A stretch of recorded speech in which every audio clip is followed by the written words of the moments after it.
दोस्तों, आज की कहानी आपको सोचने पर मजबूर कर देगी।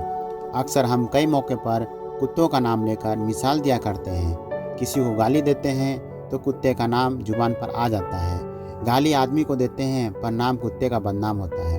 क्या कुत्ता इतना गया गुजरा जीव है? हमने उसे कभी खिलाने पिलाने के बारे में तो नहीं सोचा, चाहे कितने ही दिन से भूखा द्वार पर पड़ा हो, लेकिन हमें कभी उसका नाम इस्तेमाल करने में लज्जा नहीं आई। आपसे निवेदन है, 5 मिनट का समय निकालकर इस कहानी को जरूर सुन लेना, शायद आपकी सोच बदल जाए। नमस्कार दोस्तों, हमारे इस YouTube चैनल में आपका दिल से स्वागत है। एक गांव में राजू नाम का एक लड़का रहता था। वह बहुत परेशान था। वह बस यही सोचता रहता था कि मैंने पिछले जन्म में क्या पाप किया था जो मुझे अभी भुगतना पड़ रहा है। एक दिन उसे पता चला कि गांव से कुछ दूर एक महात्मा रहते हैं जो सबकी समस्या सुनते हैं। अगले दिन राजू उस महात्मा से मिलने के लिए निकल गया। वह पहुंचकर जब राजू ने देखा कि महात्मा अपने आश्रम में कुछ लोगों को उपदेश दे रहे थे, तभी राजू ने महात्मा को प्रणाम किया और कहा, गुरुदेव, मेरे मन में एक प्रश्न उठ रहा है। महात्मा ने कहा, भंते, निसंकोच होकर पूछो, आपके मन में वह कौन सा प्रश्न उठ रहा है? तब राजू ने कहा, गुरुदेव, मैं यह जानना चाहता हूँ कि कुत्ते को एक टुकड़ा रोटी खिलाने से मनुष्य को कौन सा फल मिलता है। तभी महात्मा ने बताया, अगर मनुष्य कुत्ते को रोटी खिलाने के 8 फायदे जान जाए तो कभी दुखी नहीं होगा। भंते, कुत्ते को एक टुकड़ा रोटी खिलाने से मनुष्य को 8 फायदे होते हैं तथा जो भी मनुष्य इन फायदों के बारे में जान जाता है उसका जीवन धन्य हो जाता है और उसको जीवन में कभी दुखों का सामना नहीं करना पड़ता है। जो भी मनुष्य पृथ्वी लोक पर कुत्ते को एक टुकड़ा रोटी खिलाता है उसे 8 फायदे होते हैं और वह जीवन भर सुखी रहता है और उससे मृत्यु लोक के बाद मोक्ष की प्राप्ति होती है। महात्मा ने कहा, भंते, तुम्हें एक कहानी सुनाता हूँ, ध्यान से सुनना, फिर तुम्हें सब पता चल जाएगा। एक समय की बात है, एक काले रंग का कुत्ता था। वह बहुत ही लाचार था और भूखा प्यासा था। वह गांव में सभी के घर घर जाता था, परंतु उसे कोई भी व्यक्ति रोटी का एक टुकड़ा भी नहीं देता। वह भूख के मारे इधर उधर घूमता रहता था। एक दिन वह गांव के बाहर नदी के किनारे एक ऋषि के आश्रम पर पहुंच गया और ऋषि से कहने लगा, हे मुनिवर, मुझे लगता है आप बहुत विद्वान हैं तथा एक ज्ञानी है, इसलिए मैं भूखा प्यासा आपके पास आया हूँ। कृपया करके आप मुझे एक टुकड़ा रोटी का दे दीजिए जिसे मैं खाकर अपनी भूख जो है को शांत कर लूँ। तभी वह ऋषि कहते हैं, हे स्वान, क्या तुम्हें गांव में एक टुकड़ा रोटी का किसी ने नहीं दिया जिसे खाकर अपनी भूख मिटा सको? वह कुत्ता ऋषि से कहता है, हे मुनिवर, मैं आपको क्या बताऊं, आपने मेरी बातों पर विश्वास नहीं करेंगे। तभी वह ऋषि कहते हैं, स्वान, तो बताओ, तुम्हारी बातों पर मैं विश्वास अवश्य करूंगा। मुझे तुम बहुत ही लाचार दिखाई पड़ते हो।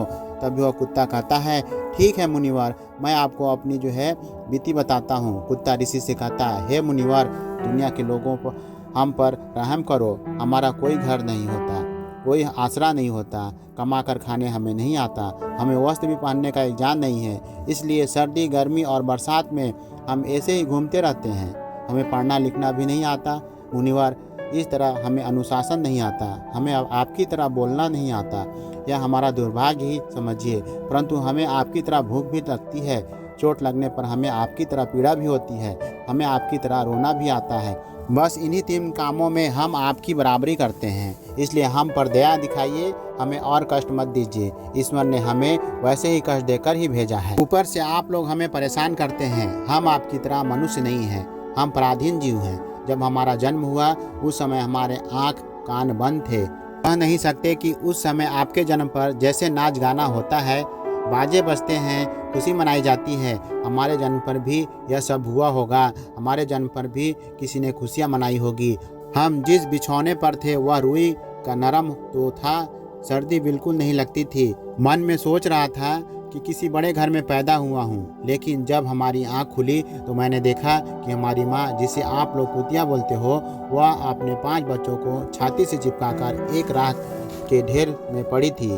हम 5 भाई थे, बाकी 4 भाई तो लाल और भूरे रंग के थे। मैं अकेला ही काले रंग का था। सबसे छोटा मैं ही था, इसलिए कमज़ोर था। मेरी माँ हम लोगों के पास कभी नहीं आती थी क्योंकि उसे भी अपने भोजन की व्यवस्था करनी पड़ती थी। वह ना खाती तो हमें दूध कहाँ से पिलाती। उस एक माँ पर हम 5 भाई निर्भर थे। वह बेचारी अपने भोजन के लिए इधर उधर दौड़ती रहती। कभी भोजन मिल भी जाता था तो कभी नहीं मिलता था, लेकिन वह हमेशा हम 5 का बड़ा ख्याल रखती थी। आखिर वह हमारी माँ थी। वह रात भर जागकर गांव की रखवाली करती थी। किसी की मजाल नहीं थी कि कोई अनजाना आदमी बुरी नीयत से गांव की तरफ भी आ झांके। दूसरे गांव के कुत्ते भी हमारी माँ के डर से गांव में नहीं आते थे। गांव के किसी किसान के खेत में कोई जानवर खड़ी फसल खाने आते तो हमारी माँ उसे दौड़ाकर भगा देती। गांव वालों के लिए इतना सब करने के बाद भी कोई मनुष्य तो हमारी माँ को भोजन तक नहीं देता था। भोजन के लिए हमारी माँ को मजबूर होकर छीना झपटी करनी पड़ती थी। कई बार तो लोगों उसे लाठी डंडों से पीट कर भगा देते थे। बेचारी उस दिन भूखी प्यासी रह जाती थी, पेट की आग से जलती रहती थी। वह कहता है, हे मुनिवर, आखिर भूख तो हमें आपकी ही तरह लगती है। ऊपर से उसे 5 बच्चों की चिंता भी थी। आखिर माँ जो थी भूख उसे चैन से बैठने नहीं देती थी और गांव वालों का भी उसे देखकर हृदय नहीं पसीजता था। तो बेबस होकर उन लोगों के घरों में से चोरी से घुसना पड़ता था और खाने की कोई चीज़ मिल जाती तो उसे खाकर अपने पेट की आग बुझा लेती थी। कई बार तो लोग उसे खाने की वस्तु ले जाते हुए देखते तो लाठी डंडा लेकर के पीछे पड़ जाते। कुछ निर्दयी लोग तो कई बार उसे घर के अंदर बंद करके पीटते, हमारी माँ का बुरा हाल कर देते थे। फिर वह कुत्ता ऋषि से कहता है, हे मुनिवर, हमारी माँ ने क्या बिगाड़ा था? उसने सिर्फ अपने पेट के लिए भोजन ही तो चुराया था। चोरी करने का हमें कोई शौक नहीं, पर पापी पेट हमें यह सब करने के लिए मजबूर कर देता है। दिन की बात है, बड़ी जोरदार बरसात हो रही थी, ओले पड़ रहे थे, ठंडी हवा चल रही थी। उस ठंड में ठुठुर कर हमारे 3 भाई मर गए। उस दिन हमारी माँ बहुत रोई थी, लेकिन मनुष्य हमारी पीड़ा को नहीं समझता क्योंकि उसके बच्चे थोड़ी ही मरे थे। फिर वह कुत्ता कहता है, हे मुनिवर, अब हम सिर्फ 2 भाई रह गए थे। हमारी माँ हम दोनों की अच्छी तरह से देखभाल करने लगी। फिर एक दिन उसी गांव में एक सेठ के घर पर दावत चल रही थी और अनेक प्रकार की मिठाइयाँ बन रही थी। सेठ जी के घर काफ़ी मेहमान आए हुए थे। हमारी माँ कुछ खाने की तलाश में बार बार इधर उधर जाती, लेकिन लोग उसे धुतकार कर भगा देते थे। किसी को उस पर इतना तरस नहीं आया कि एक रोटी का टुकड़ा उस बेचारी को फेंक दे। एक रोटी से उसका क्या बिगड़ जाता? मेरी माँ बार बार जाती और वहीं खड़ी खड़ी देखती रहती। सेठ जी के आंगन में दावत खाने का सिलसिला चालू हुआ। भोजन परोसे जाने लगा। मेरी माँ भी वहीं जाकर पूँछ हिलाने लगी। खाना परोसने वाला आदमी जब किसी काम से भीतर गया तो मेरी माँ दबे पांव रोटी लेने चल पड़ी। फिर दूसरे आदमी ने मेरी माँ को जाते हुए देख लिया तो चारों ओर से लोग चिल्ला चिल्ला कर उसकी तरफ भागे। मेरी माँ उसकी चीख सुनकर घबरा गई। 2-3 आदमी लाठी लेकर उसके पीछे बड़े बेरहमी से दौड़ पड़े। मेरी माँ वहाँ से घबरा कर भागने लगी, परंतु उसे वहाँ से निकलने का कोई रास्ता नहीं मिला क्योंकि सामने से लोग लाठी डंडे लेकर आ रहे थे। तभी मेरी माँ वहाँ पर जो लोग भोजन कर रहे थे उनको लांघ कर निकल गई। आगे वह कुत्ता कहता है, हे मुनिवर, मेरी माँ अपने निकलने पर इतनी हैरान नहीं थी जितनी कि उन लोगों को देखकर हुई थी जो वहाँ पर दावत खा रहे थे। वह सब उठकर खड़े हो गए। उन्होंने भोजन करना छोड़ दिया और कहने लगे कि कुतिया के लांघ जाने के कारण भोजन भ्रष्ट हो गया है। सब एक दूसरे से विचार विमर्श कर रहे थे कि अब क्या किया जाए, खाना तो सब खराब हो गया। फिर सेठ जी फूट फूट कर रोने लगे। कुछ लोग तो यह भी कह रहे थे कि भाई, कुतिया के लांघने से भोजन खराब कैसे हो गया? उसने खाने में या पतलों में मुंह थोड़ी डाला है, सिर्फ ऊपर से लांघ कर ही तो गई है। और कहने लगे, शहरों में तो लोग कुत्ते को पालकर घर के अंदर सुलाते भी हैं और खिलाते भी हैं, तो इसमें कोई बुरी बात नहीं है। अगर कुतिया लांघ कर गई है तो भोजन खराब नहीं हुआ है। लेकिन उनमें से कुछ लोग बड़े घरों से ताल्लुक़ रखते थे, उन्होंने एक भी नहीं चलने दी। कह रहे थे कि भोजन तो भ्रष्ट हो गया या हमारे खाने लायक नहीं है। आखिरकार उन्हीं की बात मानी गई। अब तो वह सारा भोजन गरीबों में बांट दिया गया। उस दिन तो मेरी माँ को खूब पेट भर के खाना मिला था। ऐसा सुख उसने जीवन में कभी नहीं पाया था, लेकिन वह सुख उसके लिए बड़ी मुसीबत बन गया। वह भोजन करके वहाँ आराम से लेटी ही थी, उतने में वह सेठ डंडा लेकर वहाँ आ पहुँचा और उसने बुरी तरह से पीटने लगा। उसे वहाँ से भागने का भी कोई अवसर मिल नहीं पाया। डंडों की चोट से वह बुरी तरह से चिल्लाने लगी। माँ का विलाप सुनकर पत्थर भी पिघल जाता है, और उस निर्दयी को उस पर जरा भी रहम नहीं आया। वह उसे कठोरता पूर्वक पीटता रहा। माँ का वह शोर पूरे गांव में सुनाई दे रहा था।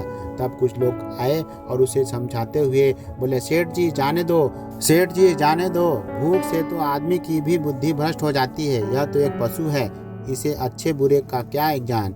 अब इसे मारकर आपको क्या मिलेगा? जो होना था सो हो गया। लोगों को समझाने के बाद उसने हमारी माँ को पीटना बंद किया। फिर बड़ी मुश्किल हालात में वह हमारे पास आई। माँ ने आकर सारी कहानी हम दोनों भाइयों को सुनाई। हमने सोचा कितना कष्ट भरा है हम कुत्तों का जीवन। आदमी एक रोटी के टुकड़े के बदले एक चोर के जितना पीटता है।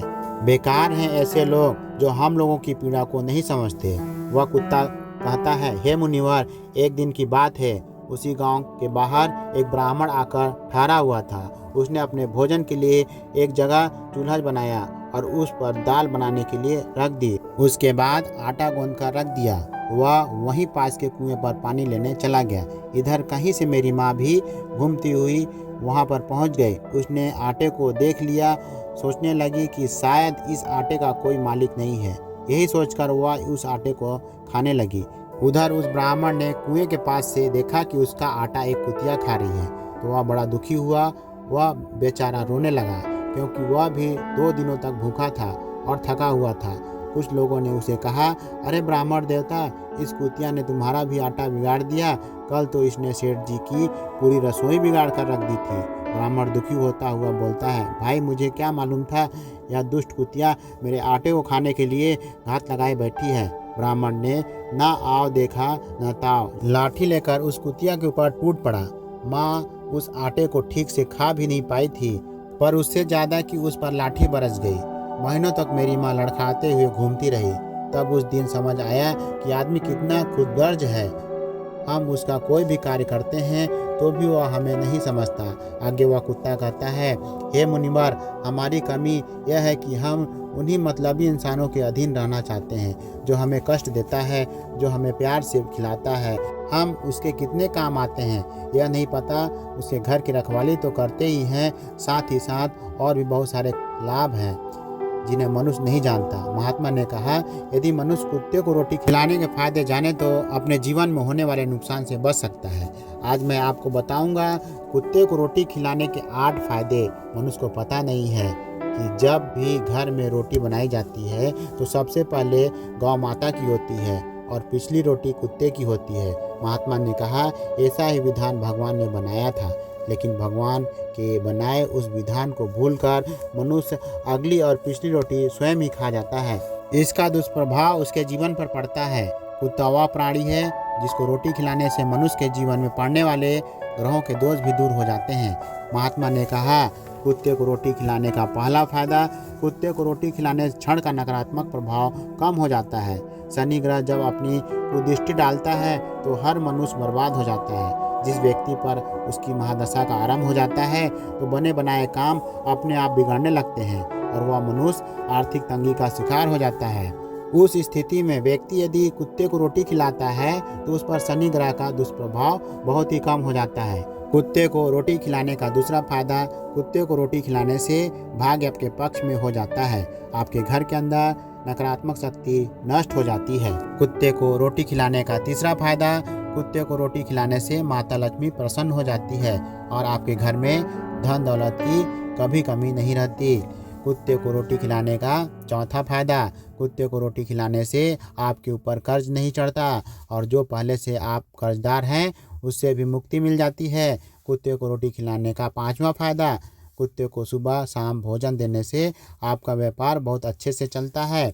कुत्ते को रोटी खिलाने का छठवां फायदा, कुत्ते को रोटी खिलाने से आपकी आयु में वृद्धि होती है और अटका हुआ धन वापस मिल जाता है। कुत्ते को रोटी खिलाने का सातवां फायदा, कुत्ते को रोटी देने से आपका स्वास्थ्य जो है अच्छा बना रहता है और मानसिक रूप से आप मजबूत रहते हैं। आपका मन हमेशा ऊर्जावान रहता है, अच्छे विचार आपके मन के अंदर आते हैं।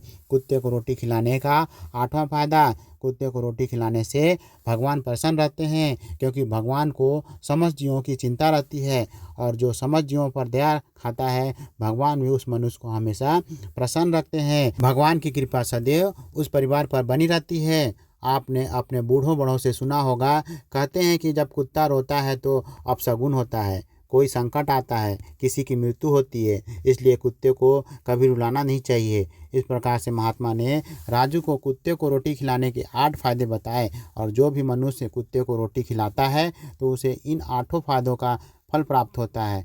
तो दोस्तों, कैसी लगी आपको यह कहानी, आप हमें कमेंट कर सेक्शन में ज़रूर बताना, और अच्छी लगी तो इस चैनल को सब्सक्राइब ज़रूर कर लेना। तो चलिए मिलते हैं ऐसी ही कोई नई कहानी में, तब तक के लिए अपना ख्याल रखें। धन्यवाद।